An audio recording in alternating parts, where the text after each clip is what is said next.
Min Seok became a zombie to save his daughter in the apocalypse. After wiping out the swarm of undead, he brought his daughter to a military shelter. His eyes are red, so he hides them to avoid being exposed as a zombie. At the military base, a soldier is shocked that he survived outside and orders him to take off his glasses. Captain Cha walks toward him and tells him to get lost, but he begs her to at least take his daughter. This melts the captain's heart, and she lets them stay in the shelter. From his past 100 respawns, a goddess had blessed him in this apocalypse. Min Seok knows her serpent-like nature, but also how she softens at parental stories. The soldier tells Min Seok that zombies swarmed them, and the captain lured them into one building, detonated it, and cleared out this place, so he's gotta be chill. But Min Seok freezes when he sees a giant zombie looming behind the guard. As the guard turns, the monster punches him into pulp. The thick captain barely dodges the beast, and the soldiers open fire but get smacked down. She orders a retreat, but suddenly everything goes silent. Turning around, she sees Min Seok blow the soul out of the monster, saving everyone. But the unimpressed captain holds a dagger to his neck and asks if he is really a human. At the beginning of the story, a girl gets killed by her dad.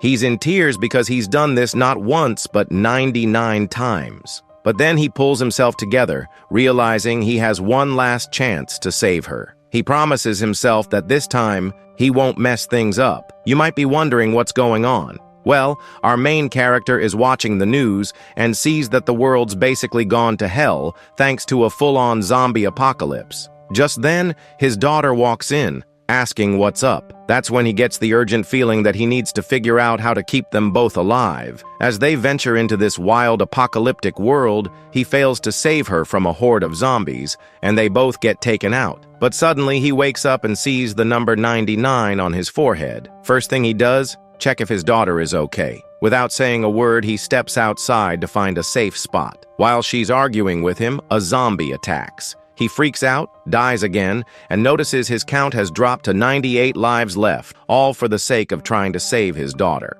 This time, he fights off a bunch of zombies and tries to avoid other humans, but they still manage to capture both him and his daughter. He's relentless, smashing zombies with a baseball bat. Just when he finishes off the last one, he turns around and sees that his daughter has turned into a zombie. She reaches out for him, but he's devastated and shoots himself. When he comes back to life, he's crying. This time, his daughter senses something's off and asks the same question. He's calm now, hugs her tight, and promises that no matter how many times it takes, he'll keep her safe. He tells her to trust him. Eventually, he's holding her lifeless body, but manages to find shelter with some humans. He spends years there, figuring out if it's safe for his daughter. With this being his last shot, he plans to visit her grave and end it all. Waking up for what feels like the last time, he remembers all the mistakes he made over 40 years that caused her pain. Now he's determined to ensure Dami survives no matter what. As he opens the door to their place, a crowd of zombies is already waiting outside. He thinks about something he never wanted to face because it frightened him.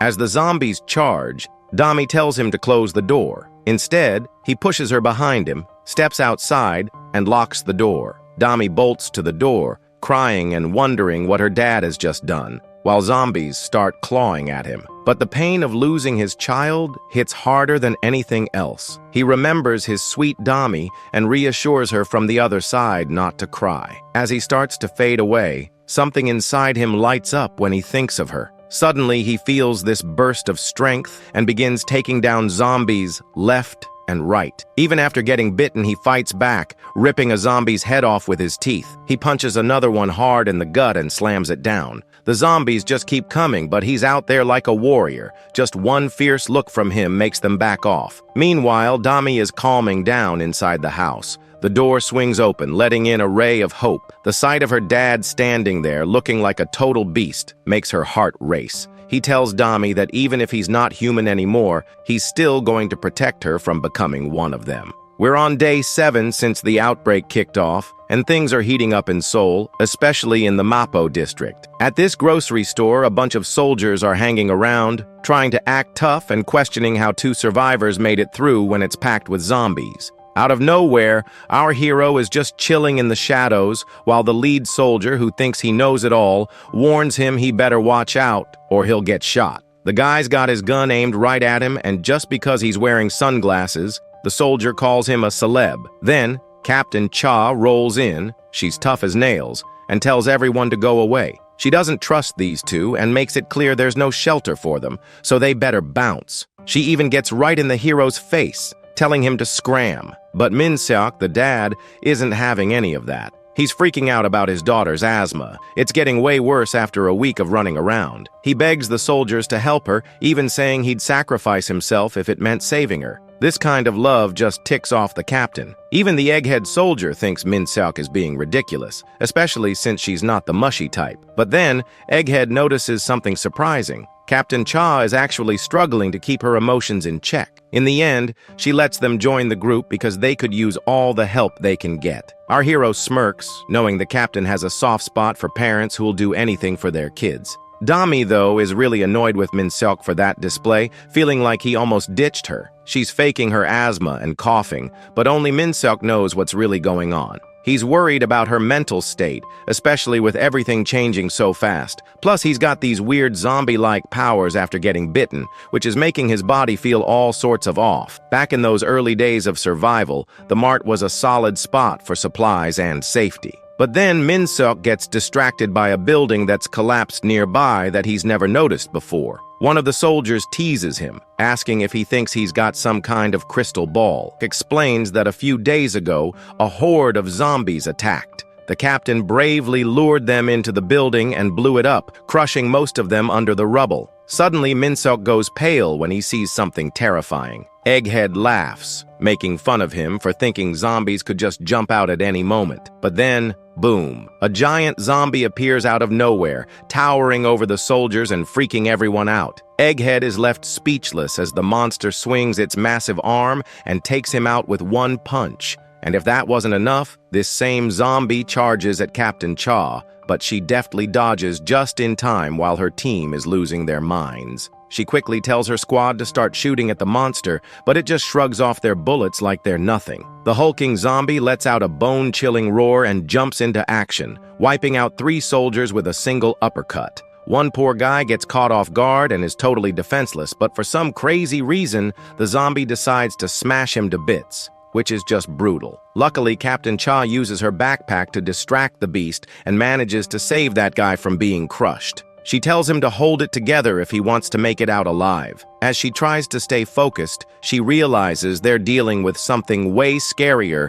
than an ordinary zombie. Her main goal is to protect the grocery store because it's their safe haven, so she leads the survivors back there, hoping to regroup. As they're running, Min-seok tries to talk, but Cha tells him to just shut up and keep moving. He's struggling to keep up, and it's triggering his dad instincts. He turns to face the zombie, ready to throw a punch with all his strength. Cha's got this plan to lure the giant zombie to a barricade outside the mart. It's super sturdy. Even this massive zombie shouldn't be able to break through. It should buy them some time to hit its weak spot. But then she freezes when she spots some survivors trapped on the first floor. Things go south when she realizes there are people inside, and the captain can't just let the monster hurt them. She decides to distract it herself, but when she looks for Dami's dad, he's nowhere to be found. Furious, she thinks he ditched his daughter. Dami points in another direction, and they see Min-seok standing there looking totally surprised and out of it. The captain can't believe it. She watches as Min-seok smashes the zombie's head,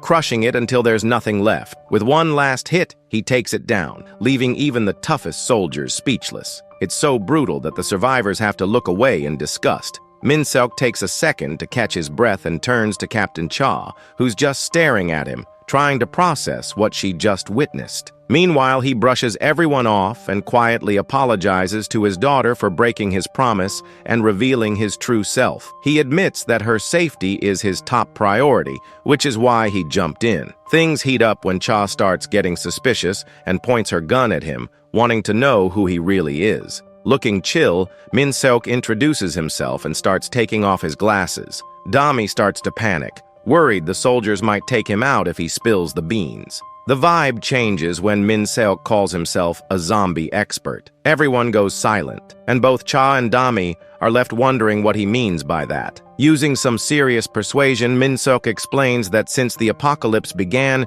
he's been studying zombie weaknesses and figuring out how to exploit them. That's how he took down the big guy earlier, and he's pumped to help them out. At first, Cha laughs off his excuse, but then she snaps, pressing a knife to his throat to show she's not convinced. When Dami tries to jump in, Cha shuts her down, pointing out that this so-called ordinary guy managed to crush a zombie that bullets couldn't even touch. What freaks her out more are his dark red eyes. She gets right up in his face, demanding to know if he's even human anymore. Honestly, she's so close, it looks like she might kiss him. Min-seok coolly brushes off her claims, pointing out that the zombie was already pretty messed up from the bullets. Noticing she's confused, he explains that this was an eater-class zombie. Basically, when a bunch of zombies mash together into one tough creature. They're really tough because of that, but they've got a major weakness, the neck. While he talks, Min-seok thinks to himself that he's not lying. Sure, a regular punch wouldn't have taken it down, but that's not really his problem. When she mentions his red eyes, he just casually says it's some genetic thing that makes them low on melanin. He adds that he has to cover them up because people always stare, just like the captain is doing now. With her questions settled, he flips it around and asks if she still thinks he's a zombie. Cha goes quiet, but it's clear she's still not totally sure. Something about him feels off. Still, she figures if he was a real zombie, he wouldn't be looking out for his daughter. That thought makes her ease up enough to let them find shelter in the mall, but she warns Min-seok to watch his back.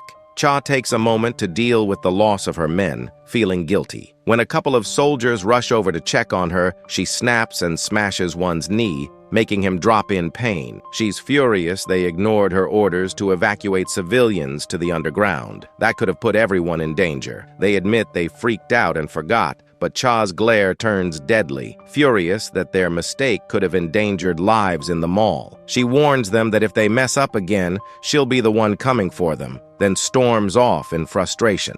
Meanwhile, the soldier she kicked shoots her a dirty look, hinting that trouble's brewing. Inside the mart, the survivors are resting, including Min-seok and Dami. She's relieved that his secret is still safe, impressed by how easily he lied. Min-seok mentions that Cha wasn't easy to fool, so he had to really commit to it. This makes Dami wonder if he and Cha know each other. That triggers a memory for Min-seok. In various past lives, he got really close to Cha, but he keeps that to himself. Dami then jokes about him knowing the term bluff, saying it's something only kids use. Min-seok smiles and tells her she's the one who taught him. Thanks to all the lives they've shared, he's learned a lot from her, even though Dami doesn't remember any of it. While Min-seok goes off to find her a good meal, Dami tries to recall something, but her confused expression only makes him smile. When he got his powers, she made him promise to keep them a secret because people would freak out and hurt him if they found out. As he strolls through the mart, Min-seok can't help but think she's got a point. If his real identity gets out, it would send everyone into a panic. When he gets back with some food, Dami is already out cold. He gently wraps a blanket around her to keep her warm and cozy. Then Min-seok switches gears, focusing on the real problem. Zombies are getting faster and swarming his door like crazy. These mutations are evolving at lightning speed, and in just a week, everything's spiraled out of control, creating all sorts of wild and unpredictable threats. One thought keeps bugging him. Why the hell are the zombies changing so quickly? He figures it's probably because of him. Out on the city's outskirts, tons of these mutated zombies are closing in. With each step, he feels them creeping closer. It's like the whole horde is after him and his daughter, trying to take out the one guy who might actually stand a chance. He can't tell if they fear him or just can't stand that he's around, but either way, they definitely see him as a threat. So what's Min-seok gonna do? He strides out to meet them head-on, ready to face the horde before they crash through his door. Standing out in the open, he's practically rolling out the welcome mat, making his job a whole lot easier. And of course, he's got a ladder with him. Gotta keep it stylish. As the horde locks in on him, Min-seok dares them to bring it. He snaps the ladder in half, turning it into a weapon way deadlier than any gun. His plan? Wrap this up fast so Dami doesn't wake up needing breakfast. He's feeling pumped. The zombies charge at him, all piled together, trying to reach him. But Ladderman, yeah, he's calling himself that now, charges right back, slicing and smashing through them before they even know what's happening. And these aren't just run-of-the-mill zombies. He's taking on mutations, crushing skulls, kicking them down, and taking out eater-class zombies like it's no big deal. When he takes down the first mutant, a whole crew of them starts shooting explosive blasts at him. Seriously, zombies with Kai blasts now? But Latterman doesn't even flinch. He jumps high into the air, crashing back down with a shockwave that wipes out the whole group in one go. Then he pulls out his trusty axes, cutting through the horde even faster. Time flies as he unleashes his rage. A six-armed, ugly mutant tries to block him, but Minseok stomps its face into the ground like Gojo Satoru, then neatly chops off its head with a powerful swing. Meanwhile, Dami is still fast asleep, totally clueless about the chaos outside. When she finally wakes up and stretches, she sees her dad, the same guy who just took down 100 zombies, back in the house before she notices anything's wrong. He's already whipped up breakfast, shaping it into a heart because he knows she must be famished. She smiles and digs in happily. On the other side, in the captain's office, her crew is reporting some serious noise from past midnight. When they checked it out, they were shocked to find every last zombie gone. Cha slams her hands on the table, demanding to know how the heck this happened. One nervous soldier admits it sounds insane, but somehow, all the zombies were wiped out in just 4 hours. Then, an idea hits Cha. She orders her team to gather all the survivors. This could be their golden ticket to escape the mart. From the survivors' perspective, it feels super weird to see such a calm, clear day. There are bloodstains on the streets, but no zombies in sight. People start to celebrate, wondering where the zombies went, while they notice the eerie silence. It seems to signal one thing: the zombies are gone. After living in constant fear, the survivors finally feel a bit safe for the first time. Even Dami is confused and tells her dad that maybe the zombies really did disappear. What Dami doesn't know is that her dad took care of the zombies himself last night. He gently puts a helmet on her head and gives her one rule: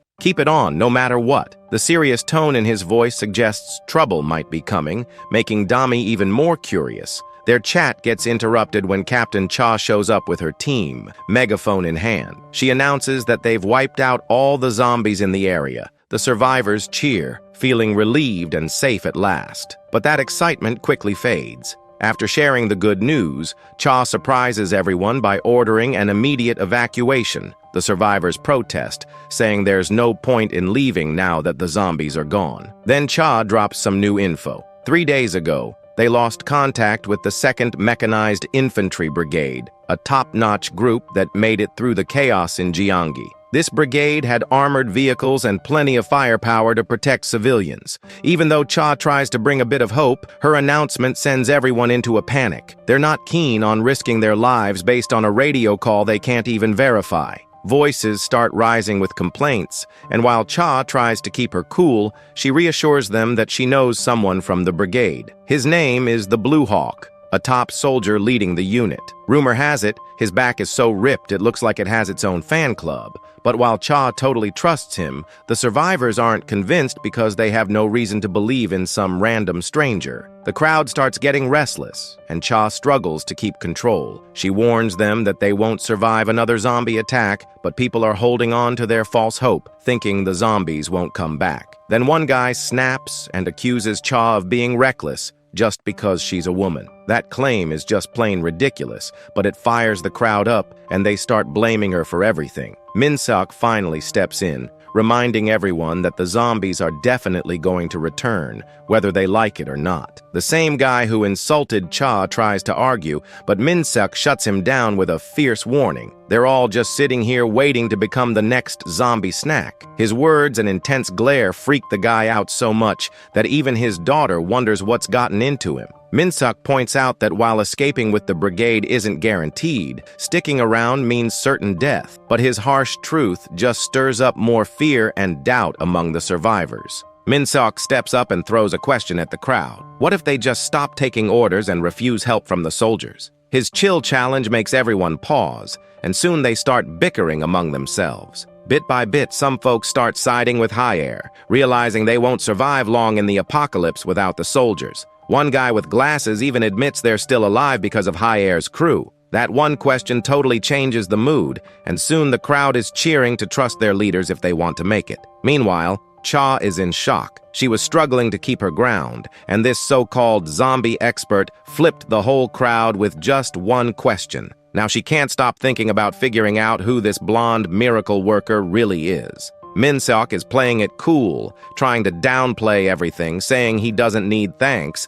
even though Cha hasn't expressed any gratitude yet. The thing is, Papa Min Seok has seen his fair share of life or death moments where talking really matters, so he knows how to handle people like her. While he's at it, Min Seok lets Cha know he's just doing this to keep his daughter safe. He reaches out his hand, saying he trusts her and believes she'll get them through this. Cha is a bit surprised by his blind faith, but quickly shifts gears, kicking off the escape plan. She promises to get everyone out safe and not leave anyone behind. With buses and support vehicles lined up, they push through the chaos on the roads. Dami looks a bit irritated, probably because of her goofy helmet or not being next to her dad. Up front, Captain Cha is in charge, dodging every threat in their way. Finally, they cross the Han River, a huge win since the apocalypse started. Cha keeps her cool, reminding her team to stay alert because bigger dangers are still ahead.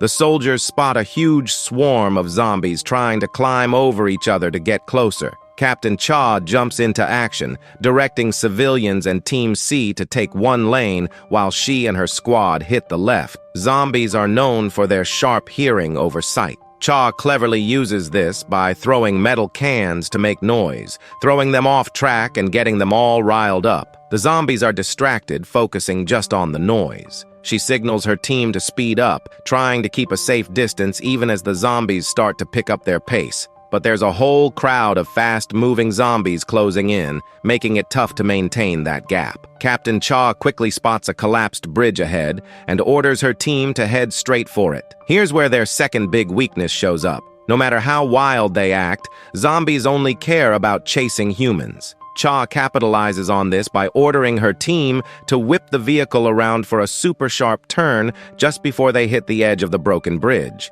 The zombies can't stop in time and end up crashing into each other and tumbling over the edge, while Cha's team takes back control and clears out any zombies lingering around. However, the horde isn't completely wiped out. Plenty of zombies are still hanging around. This leads to their third major weak spot. Their backs are super vulnerable. So, it's all about going for the rear. That's exactly what happens when Min Seok rolls in with a huge road roller, smashing them from behind and grinding them to dust. The road roller turns into a total zombie squashing machine, flattening them like pizza dough. Some zombies are so clueless that they just walk right into it, getting themselves crushed by their own stupidity. It's a brutal scene, and Cha and her crew are left speechless. Min Seok, being the big guy he is, uses the roller to push the remaining zombies toward the edge of the bridge, sending them flying into the ocean. Meanwhile, Dami and the other civilians are on edge. Dami looks upset, still hung up on a fight they had before leaving. In a flashback, we see her arguing with Min Seok, begging him not to take the risky job with the soldiers. Her biggest fear is that her dad's secret might accidentally spill out. Luckily, now she sees him rolling back on that massive road roller covered in zombie guts,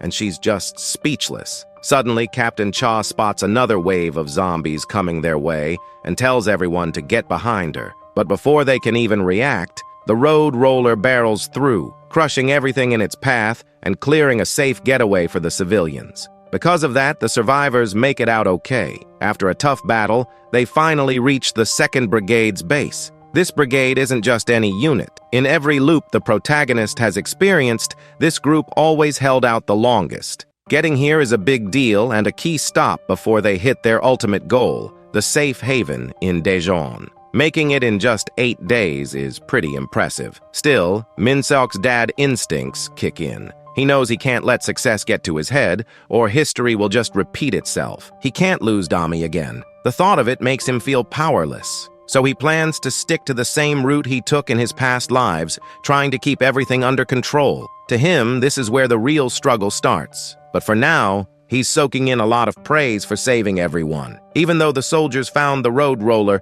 none of them had a clue how to drive it. Watching Min Seok handle it like a pro makes them think he must have worked in construction or something. He just laughs it off, saying he picked up the skill to boost his chances of survival. In the end, they made it through without losing anyone, and Captain Cha is genuinely thankful. She thanks him directly, but Min-seok can't resist teasing her about another compliment. She just shoots back with a quick "shut up," which makes for a pretty funny moment. Their moment gets interrupted when Sergeant Lee from the 2nd Infantry Brigade shows up, saluting Captain Cha with some respect. He mentions they were expecting her, which throws her off guard. The sergeant adds that Colonel Cha had told them someone like her would be coming. That surprises her until he jokes that the colonel said they should be ready for a stubborn female officer, and her team erupts in laughter. Cha's not amused at all. She quickly fires back, asking where Colonel Cha is, and they tell her he's at the rear gate dealing with a sudden zombie sighting. This catches her totally off guard, especially since she knows the colonel went out with his squad to handle it.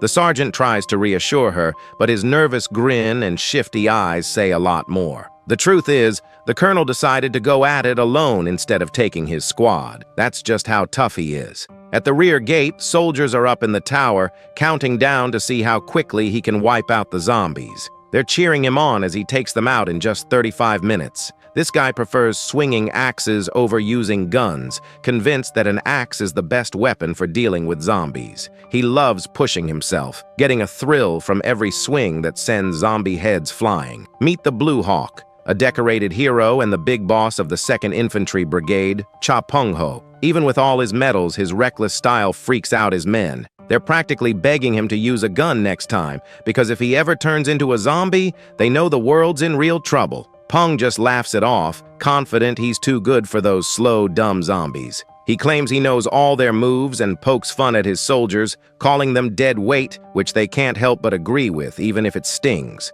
After he wipes out the horde solo, Pung starts to feel the aches that come with getting older. Honestly, killing zombies every day is starting to feel boring without a real challenge. But things get interesting again when an Eater-class zombie suddenly reappears, grinning at him. It lunges at him like a creepy sleep paralysis demon, but just before it gets close, Min-seok rolls in and crushes it under a road roller, turning it into a mushy mess. The soldiers are speechless, while Colonel Pung goes into high alert. Earlier, he was bragging about sensing a zombie's strength, but now, every step Min-seok takes feels like something terrifying is closing in. It's like he's staring down the toughest zombie he's ever seen. Min-seok casually introduces himself, acting all laid back and even mentioning his journey with Captain Cha, which just confuses Pung more. He just wants to help, but the Blue Hawk feels this heavy dread coming from him, and that makes him launch a full-on attack. He swings his axe with all his might, targeting Min-seok. Soldiers can't believe their eyes, as Colonel Pung seems to be going after an ordinary guy.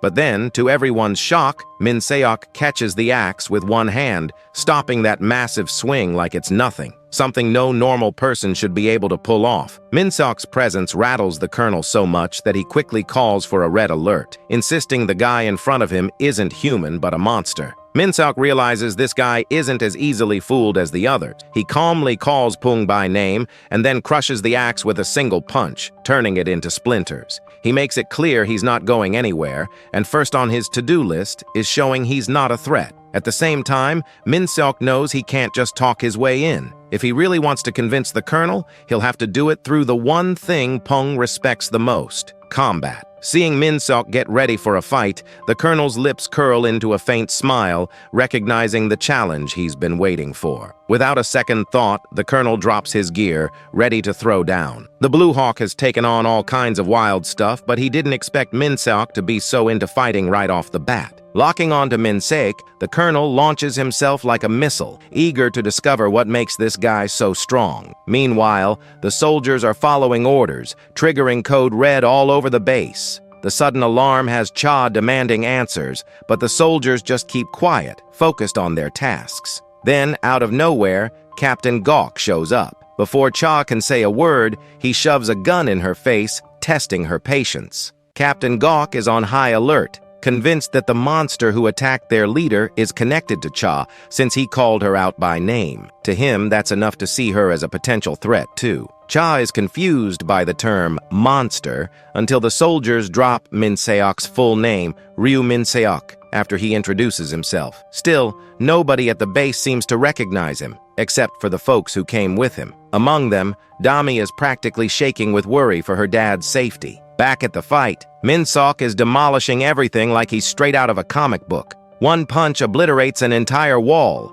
leaving the colonel dodging in shock. It's clear this guy's power is off the charts. The Blue Hawk finds it almost amusing that Min-seok insists he's just an ordinary guy. As the colonel kicks, Min-seok's superhuman reflexes easily block it. In a blink, he zips behind the colonel, moving faster than anyone can track. Min-seok is ready to land a massive hit, but the Blue Hawk's crazy speed saves him. Even caught off guard, he dodges and counters with a solid punch to Min-seok's face, landing a clean shot. It's wild watching the colonel actually hold his own against this superhuman. What a total badass. As they both catch their breath, the colonel grabs Min-seok by the collar, accusing him of holding back. That's why he managed to dodge Min-seok's earlier punch without getting wrecked. Min-seok just shrugs it off, saying he's taking it easy because if he really went for it, the colonel wouldn't stand a chance. This isn't just some trash talk from a cocky kid. It's coming from a guy who can smash walls. It's a tough pill for the colonel to swallow, but deep down,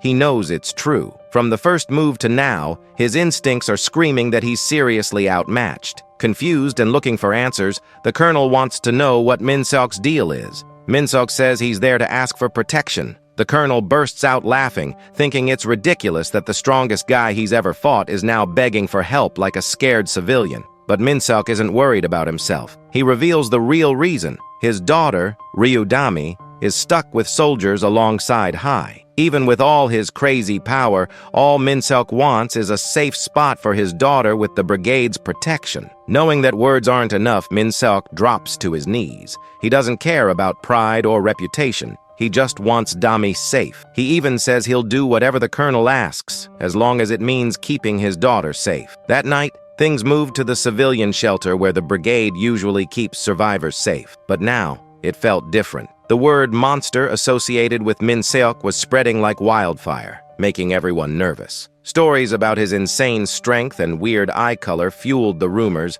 and soon people were convinced he could be a zombie in disguise. Even though Min-seok had done everything to earn the colonel's trust, he was still locked up. He couldn't help but think about the Blue Hawk's promise to protect his daughter and the others. But the colonel made it clear. Min-seok was a whole different problem. A guy with that kind of power was just too much of a risk to let loose. Out of the blue, Min-seok thought it might be a good idea to lock himself up. He figured that if he stayed put, the brigade would see he wasn't a threat. But even stuck on his own, his daughter Dami managed to sneak in and brighten his day from the other side of the barrier. Just seeing her smile lifted his spirits. Dami filled him in on what was going on. After the emergency alert was lifted, the soldiers were keeping an eye out for them, and they even let her come visit. She mentioned how much she disliked the crowded shelter. Min-seok felt guilty for not keeping his promise to her, and as he apologized, it caught Dami off guard. He just couldn't shake the feeling that she was let down because he hadn't protected her like he said he would. But Dami wasn't having any of that. She banged on the window and reminded him of all the good stuff he had done. If it weren't for him, the civilians wouldn't be safe. She told him to let go of the guilt and be proud of himself, no matter what anyone else thought. It hurt to see her standing by him when so many were doubting him,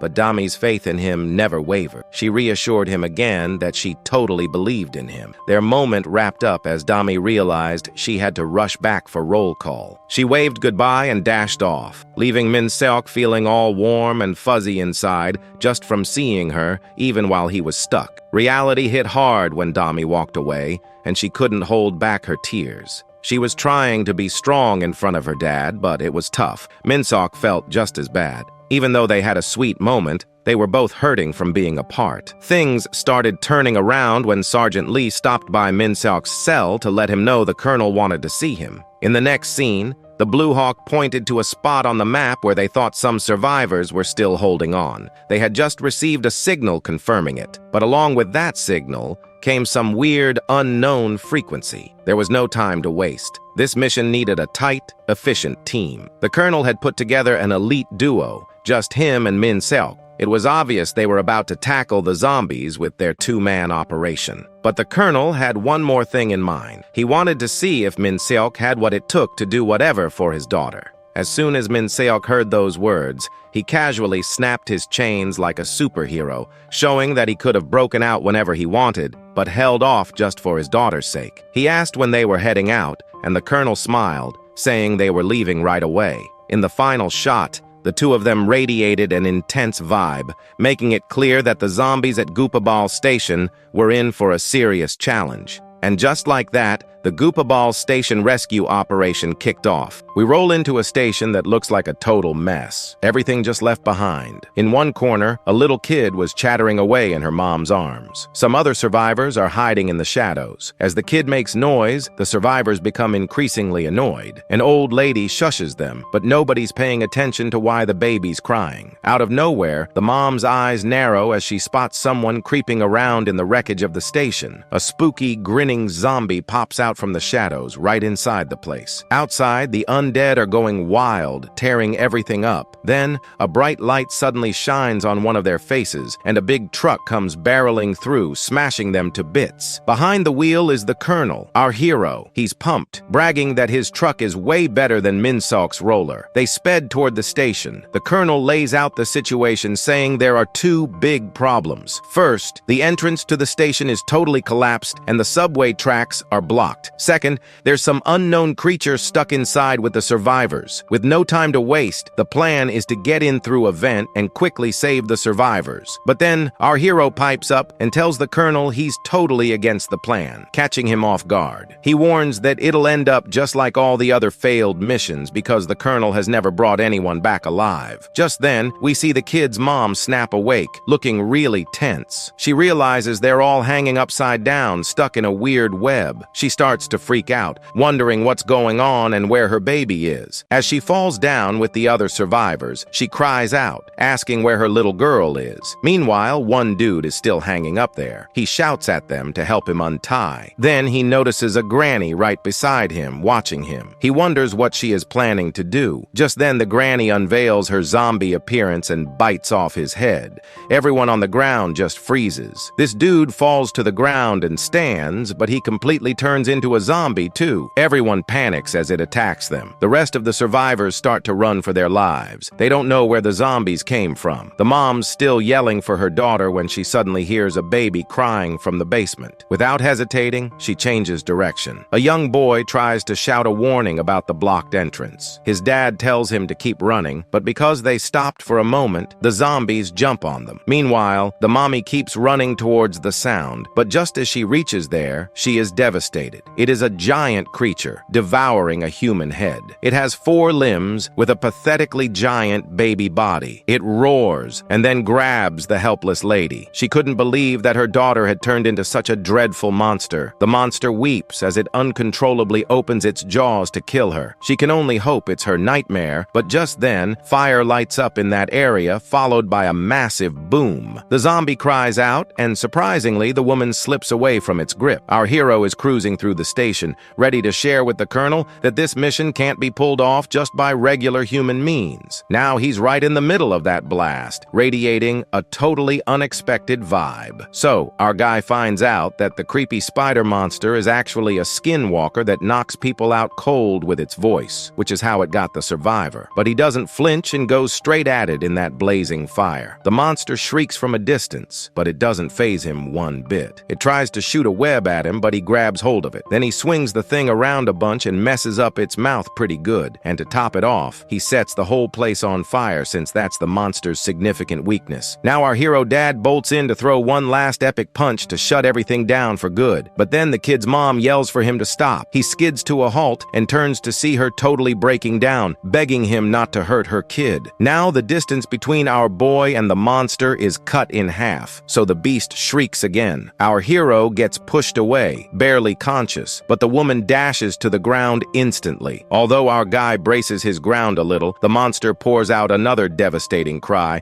and the impact pins our boy to the ground. He barely finds any strength to resist as fog fills his brain. Suddenly, a thought of Dami flashes across his mind, pushing him not to lose so early. Our dude goes berserk. He lifts his head high and smacks it on the floor, shattering it. He keeps on pounding his head until the fog clears out. The monster shrieks again, but this time, a soul soul-ripping lower cut ends things for good. My boy just blows off the face of the beast with sheer arm strength. While the monster continues blabbing and crying, he puts his knee on its face to shut its mimicking mouth that has fooled the kid's mommy. After putting this pathetic beast to the flames, it finally starts to cry out. Our hero gasps that from now on, the only thing that will come out of its mouth with a menacing tone is a scream. Just then, the monster screams hard, but our hero rips apart its jaws and finally kills it. Meanwhile, on the other side, zombies struggle through a door while the few survivors are pushing from the other side. They are all panicking because if the monster somehow breaches the door, they are all dead men. One dude feels that the monsters are quite eccentric, as they don't make any noise and their expressions are so bizarre. But others suggest he cut the crap and focus on sealing the door. Just then, they all smell fire smoke and wonder where it is coming from. They start to cough hard in this closed room. One guy is almost shitting his pants, fearing they are all dead in a few seconds. They tell him to shut his mouth if he just has unlucky shit to say. Just then, a young dude asks his father if he also feels that the movements from the other side of the door have stopped. Everyone is stunned and silent. As they stand over the door, it suddenly breaks. He shouts to get down, but the young boy's father is shocked, seeing the aftermath. He asks who it is, but little do they know it's Min Seok, who casually walks in carrying the unconscious lady after killing every single zombie in this station. You might be curious why Min Seok hasn't really brought the gutsy colonel into the mix at all. Well, he's clearing out the whole area from any zombie trouble, and the plan is for our hero to handle the rescue operation inside the station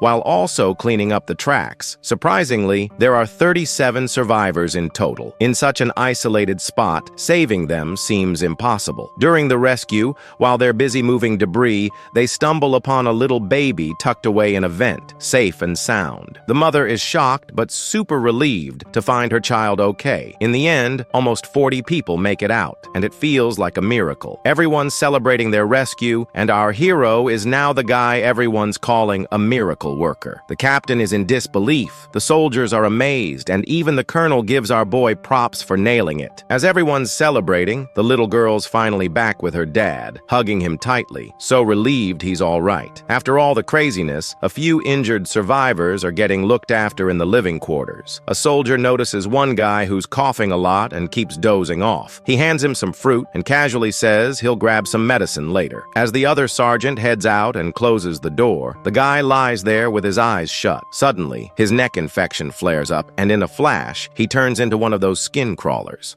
The brigade is buzzing, everyone celebrating with the rescue team. The colonel's laughing loud, slapping our hero on the back. He says he always knew the guy had something in him, just never thought he'd pull it off this well. He suggests they party all night but keep it chill. Too much booze and the ones who didn't make it might feel like crap. Then he raises his drink to the bottles and the stars, a toast to the fallen, and clinks glasses with our hero for the ones who managed to get out of this nightmare alive. But our hero doesn't say anything. He just sits there for a beat, then asks the colonel why he never asked. Back when everyone thought the plan was doomed and he looked like a monster, why didn't the colonel want to know what was going on with him? The colonel just shrugs, says he already knows. He doesn't care about the details. What matters is that the guy was dead set on saving people. That's all he ever needed to see. Our hero smiles, tells him he hasn't changed at all. The colonel frowns, but the hero waves it off. Then the colonel asks why he's still hanging around anyway. His goal was Daejeon. He could have been there by now. Our hero says he's got some unfinished business with the brigade. He hesitates, thinking about how every time he gets impatient, every time he rushes things, he ends up losing his daughter. The colonel nods like he gets it. The hero asks how he could possibly know that, and the colonel just says he can tell. A child's the most important thing in the world, he says, but also the hardest thing to deal with. The hero mutters that he hasn't seen Captain Cha lately. The colonel shifts uncomfortably, but before he can answer, Dami walks up. She says she's more tired than usual and wants to head in first. Her dad gets up to go with her. It's dark out, and they should stick together. The colonel watches them walk off, eyes cold. He can't believe the guy can still smile like a dad after everything. His face tightens. He decides he can't let Min Seok leave. Anger twists his features as he thinks this might be his shot at putting Pung Ho's plan back in motion. He turns to Captain Cha, asking if he brought the beer, but Cha's pale, sweating buckets. He stammers that something's seriously wrong. Cut back to the hero walking with his daughter. His head's full of the Colonel's words, that a child is the most precious thing in the world, but also the hardest to handle. He asks Dami if she ever gets scared. Even when he looked different, she stuck with him. Wasn't she afraid at all? Her answer hits like a punch. She says she's scared every single day. Scared her dad might kill her too. She says she's done pretending to be the perfect daughter. Then, staring him dead in the eye, she asks where her real dad is, before turning away and calling him a monster. The hero feels a wave of dread crash over him. Then she shakes him, asking what's going on in his head. He forces a smile and says it's nothing. She laughs a little, but then starts coughing hard. He asks if she's okay. She admits it won't stop. He tells her to grab a jacket and go inside. He'll get some medicine. Suddenly, everything spins. He calls her name and bolts toward her faster than he realizes. She freezes, scared, arms up like she's bracing for a hit. His fist shoots into the air, then slowly opens.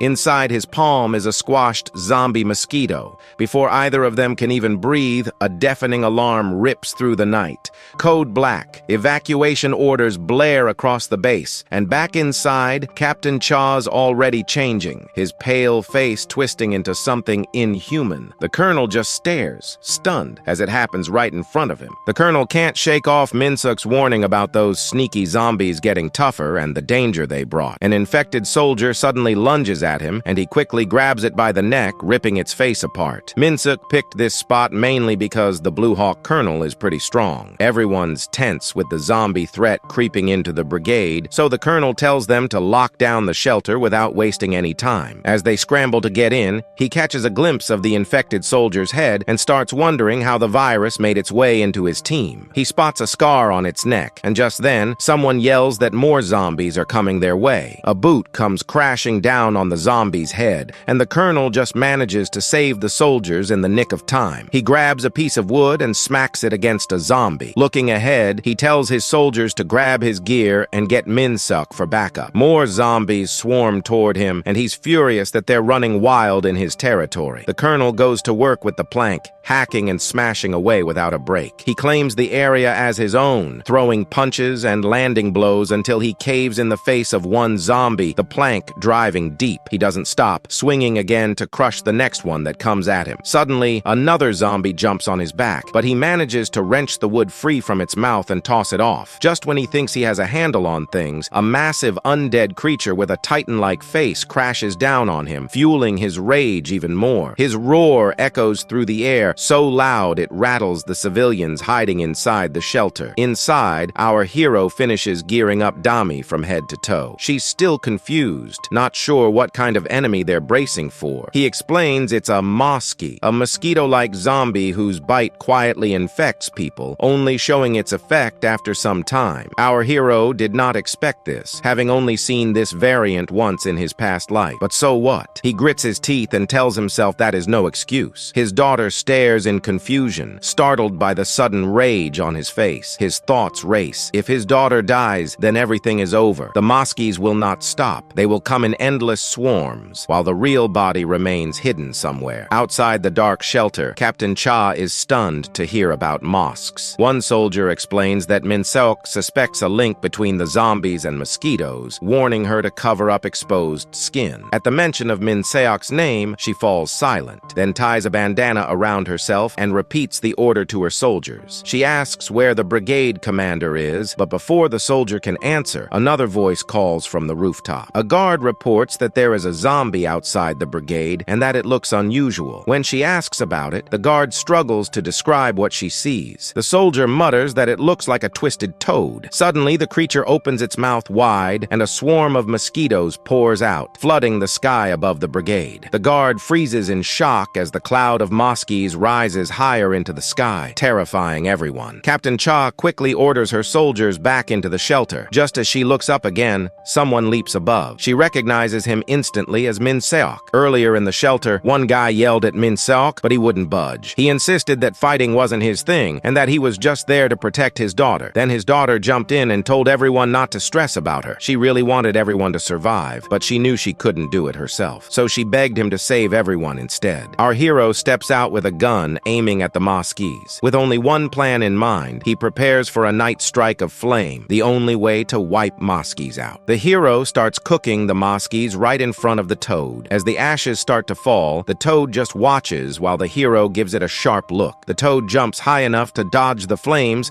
which makes the hero grit his teeth, but he doesn't let it get away. He leaps after it. Just as he lands, Captain Cha rolls her jeep right underneath him, catching him off guard. He's surprised, but she quickly asks if he knows how to take out the toad. He hesitates for a moment, but then admits that he does. While they race after the toad, she says it's good because they'll tackle the undead first. She's got questions stacked up like crazy, and if Min-seok tries to pull any more tricks, she's not letting him off the hook this time. The hero just watches her for a bit before plopping down and letting her get started on cooking. Then we switch to this valley where there's a spooky cave entrance. A little toad hops in and suddenly it's screaming. Out of nowhere, a faint red glow starts to show, and we see it's this crazy five-eyed zombie creature called a slider. It's not just any zombie. This thing can replicate and spawn more of its kind like it's no big deal. One panicked toad leaps towards the cave because the main body of it is a slider, which usually hides in the darkest places, like caves, making it hard to track down.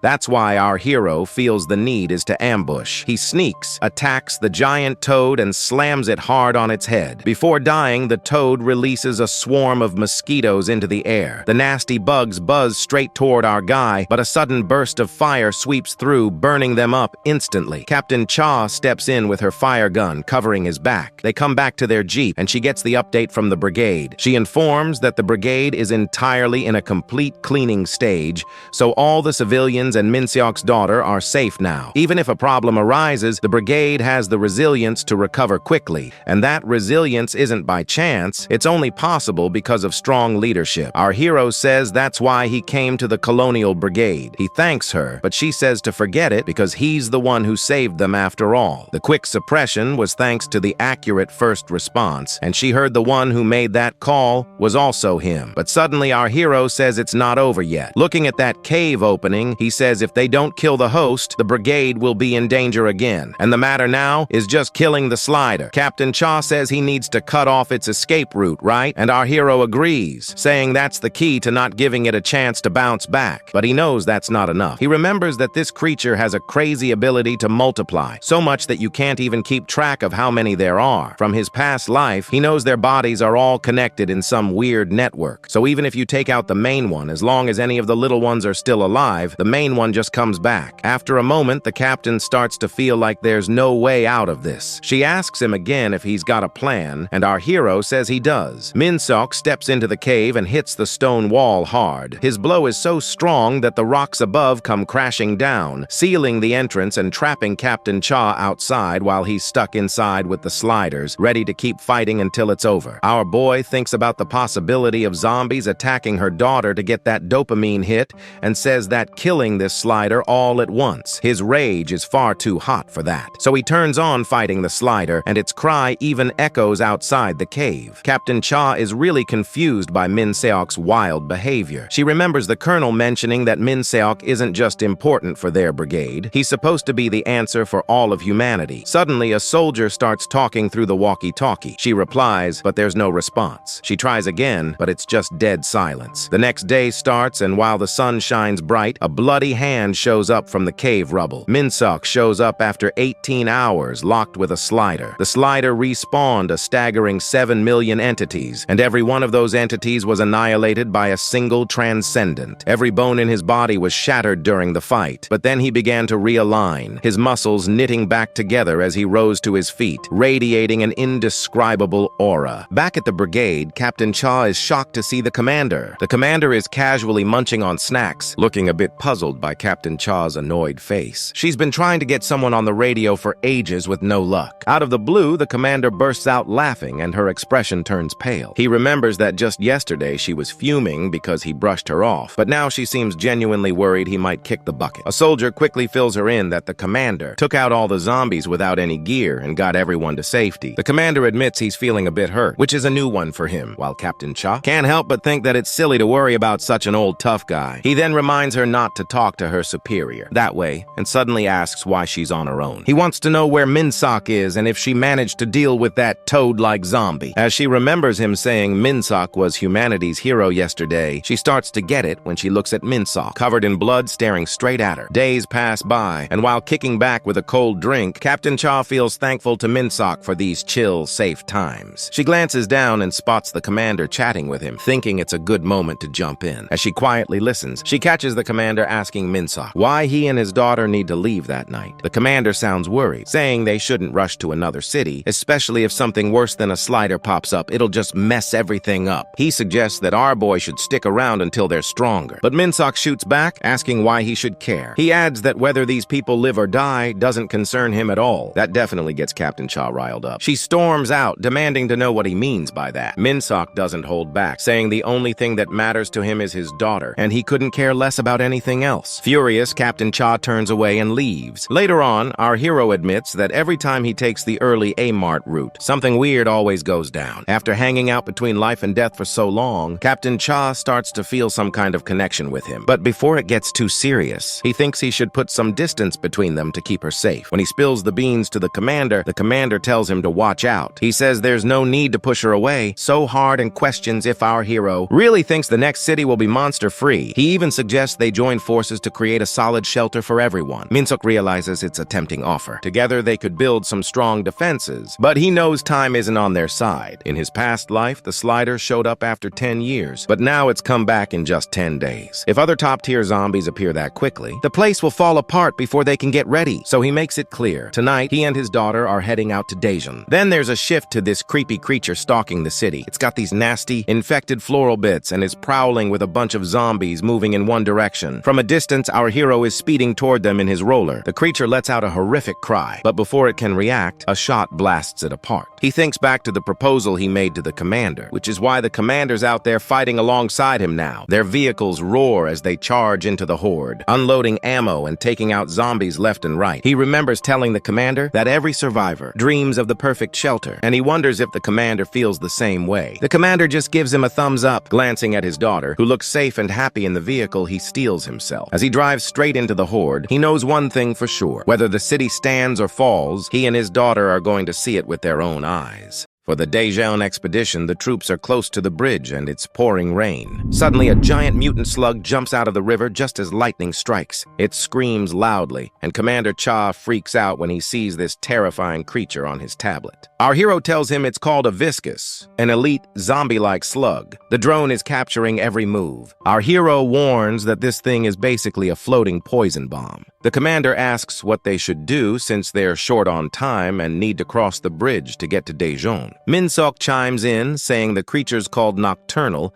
and that UV light messes with its poison, making it way less agile. They've got to take out the center protrusion on its head to kill it and just hold on for 2 hours until sunrise. The commander asks if there are any other life readings around. A soldier replies there's nothing else out there except for the creature. The commander says it's all good. They'll chill here and get their armor ready. After a quiet moment, one soldier speaks up, saying it feels a bit off. No matter how he looks at it, he can't shake the feeling. He turns to his buddy for what he thinks. The subordinate asks what he means. The soldier glances at our hero and the commander before saying he's got a weird vibe about Minsok. How does Minsok know so much about zombies? Another soldier chimes in, saying Minsok's an expert and everyone thinks he's some sort of miracle worker, but the first soldier isn't buying it. He points out that Minsok wasn't around during the initial zombie outbreak like they were. He grumbles that even the commander is wasting their last shells just because they're trusting him. He mutters that the commander must be getting old and losing his touch, not realizing the commander is right behind him. The commander hears everything and gets super mad, grabbing the cocky soldier and nearly yanking his ear off. Our hero's daughter wakes up and steps out of the car. She feels a cramp in her butt from not working out. Out of nowhere, her dad pops up behind her and calls to her. She jumps, startled, and yelps. Minsok wants to know what's up,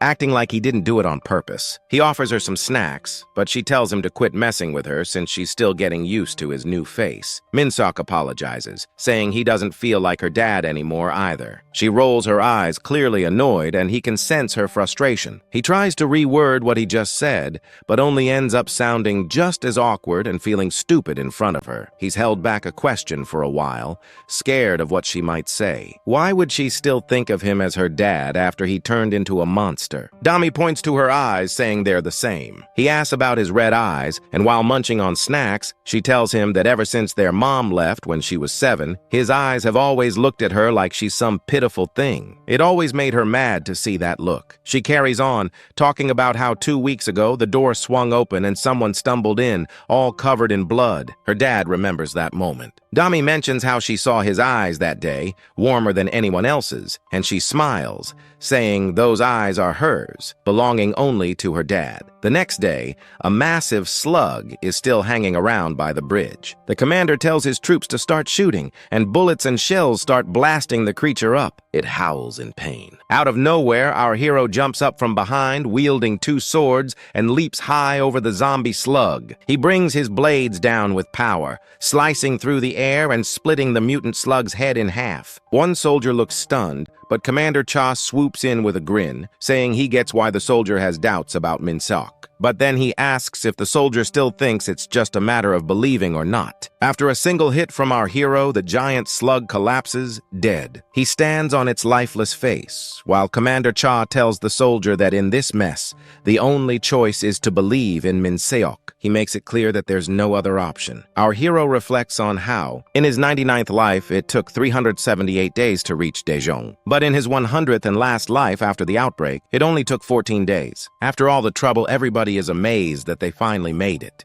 Let's rewind to the 3rd day of the zombie outbreak. Daejeon felt like a zombie graveyard. Team Alpha successfully eliminated the last zombie in the city and declared the target extermination complete. At the Daejeon headquarters, the commander and the staff were pumped, celebrating that they'd finally held the defense line. One soldier reported that the troops sent to other cities had mainly been wiped out or lost contact. The only town still holding strong was Daejeon. The commander asked if there were any updates from V. The reply was that after V's last transmission and Argo holding the line, there hadn't been any word since. Frustration hit the commander hard. The outbreak was spreading too fast and was all over the place. It was challenging to devise a plan for something this ambitious. He couldn't shake the feeling that this might spell the end for South Korea. In just 3 days, not only the survivors but also the defense forces were struggling to stay on top of things in their city. He expected more from his Blue Hawk unit. Then, a team member chimed in over the radio. "This is Alpha, expanding the mission area to the Dunsan district, requesting approval." The commander took a second, then nodded and replied, "Complete the mission at all costs." Alpha, the masked guy, says, "Copy. His name's Jiwoo, and the commander is counting on him because he's the toughest fighter left." Jiwoo's Blue Hawk team has taken out numerous zombies, and because of them, the city is still standing. But suddenly, a weird creature shows up, perched on a tower and grabbing everyone's attention. It appears to have been modeled after Larry Wheels. No doubt about it, he's a zombie,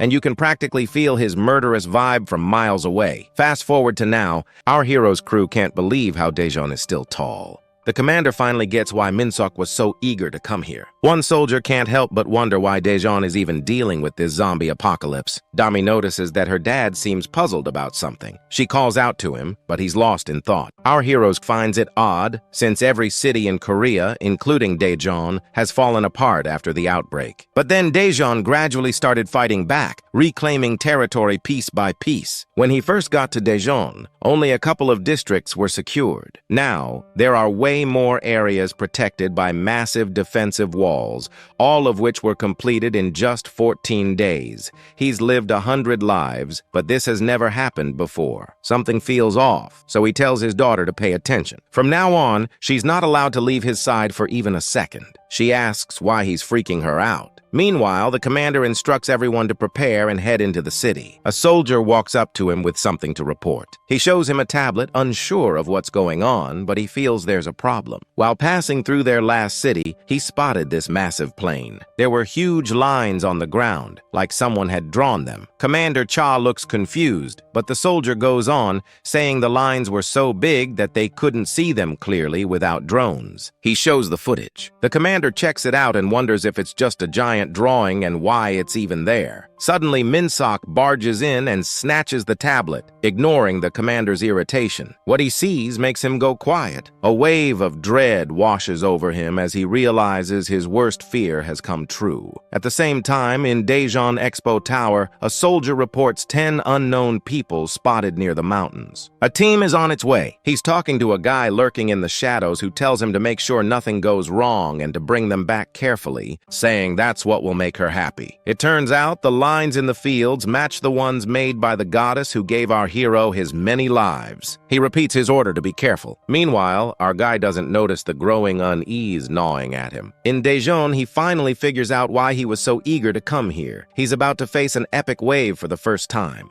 2 weeks earlier, people had watched the zombie outbreak almost like it was some weird concert. Quiet, numb, and helpless, like candles waiting for the storm to blow them out. They'd already lost too much. Family, friends, even their will to smile. Then someone appeared in front of them, Baek Do-hyun. The moment he stepped up onto the stage with that bold, confident energy, the crowd seemed to wake up. It was Baek, the mayor of Daejeon, and just his presence alone lifted the mood. He spoke to the people, telling them they were facing a crisis unlike anything before, but they had survived this far for a reason. The crowd responded with loud cheers, feeding his fire. He reminded them that survival wasn't luck. They were the last spark of hope left in this land. Some people even started crying, realizing they were still alive because of him. Their voices grew louder as they chanted his name. Baek then made a serious vow. He would protect the city until the very end and wouldn't let that final flame die out. As the crowd roared and his name echoed through the night, our hero and his team stood off to the side, just watching everything unfold. Captain Cha leaned over and asked our boy if this was the Daejeon he'd talked about. Our boy shook his head. Nope, this was the first time he'd seen anything like this, or a man like Baek. In his past lives, the Blue Hawk unit had been the heart of Daejeon's revival, but now they were just lackeys, and one important person was missing, the Blue Hawk unit leader, Shin Ji-woo. Our boy frowned, wondering where Ji-woo was, what had changed, and who exactly this Baek-hyun really was. Then Baek turned back to the crowd and raised his voice. He said there was something to celebrate today. The goddess had sent new arrivals to the city. He pointed toward our boy and the others, and the whole crowd erupted in cheers to welcome them. Before the crowd can even process Baek's speech, a massive explosion suddenly goes off behind the stage. Smoke floods the area, and our hero and his team start coughing, covering their mouths. Our boy instantly checks on his daughter, then narrows his eyes. This wasn't a random blast. Someone just tossed a smoke grenade, but who? His question barely forms before things take a dark turn. Through the haze, a figure steps up behind Baek, presses a gun to his head, and without a second's hesitation pulls the trigger. The gunshot cracks through the chaos and Baek drops like a stone. The crowd erupts in panicked screams. The mayor has just been assassinated by someone from Alpha Team. His teammates tackle the shooter to the ground, shouting in shock, but then they get a good look at him and freeze. It's Shin Ji-woo. Our boy is floored. Ji-woo? Why would he do this? Shin struggles against the soldiers, yelling at the crowd that it's all over. He begs them to open their eyes, to stop believing Baek's lies. But then the impossible happens. Baek slowly stands back up, blood running down his face, and spreads his arms wide like nothing happened. The square falls into stunned silence. A girl gasps. He's alive! Shin's face twists in anger. He calls Baek a monster. Baek just laughs, sounding almost joyful, and calls it a blessed day. He turns the situation on its head, pointing at Shin and branding him a vile demon who tried to kill him. Guards rush in and drag Shin away as Baek orders his immediate execution. The crowd flips in an instant. They swallow Baek's words whole and start screaming for Shin's death, calling him a filthy demon traitor. Baek raises his hand, and the whole place goes dead silent at once. He starts preaching, claiming that the reason he could rise from death was because of their faith. He calls them the citizens of the miracle city, and the crowd loses it, cheering and crying like they're in some revival meeting. One girl even yells that the goddess of Gyeryong has descended into their hearts. Baek keeps going, talking about rekindling the dying flame and spreading their shining history to all mankind. People break down in tears, completely swept up by his words, while Baek shouts to the skies, calling Daejeon the miracle city. His voice booms like a fanatic preacher's. Captain Cha and our boy just stand there, stunned into silence. Neither of them can believe what they're witnessing. And hey, if you enjoyed the video, don't forget to hit that like button and subscribe to Zucker Manhwa for more epic recaps coming your way.